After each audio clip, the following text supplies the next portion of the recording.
لعن بر عمری تو و مرگ به مسانی تو باد، کاسه بولی شیاطین شیشه در خانی تو باد.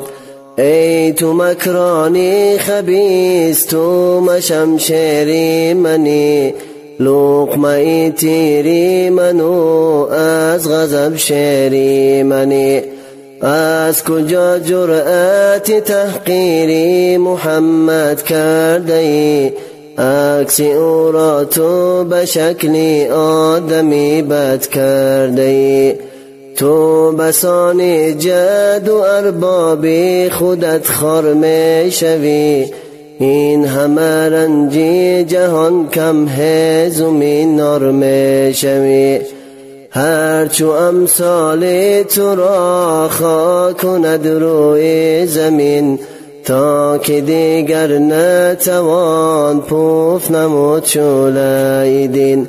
تا نفس در رگ و پیوند و تن و جانی من است، آرزوی دیدنی خونی تن اندر کفن است.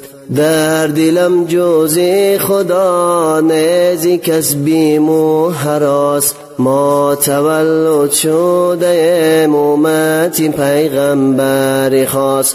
تا به یک قطره خون خانه دشمن می سوزیم، شمع این راه خدا را در جهان می افروزیم. هر کجا پیرو دین است و ز دوستان رسول، یک دم هم نکند خاموشی جهلی قبول. شعر اقبال تو بخوان تا که به حق یار شوی، واقف از مکری مسان و کفری اغیار شوی.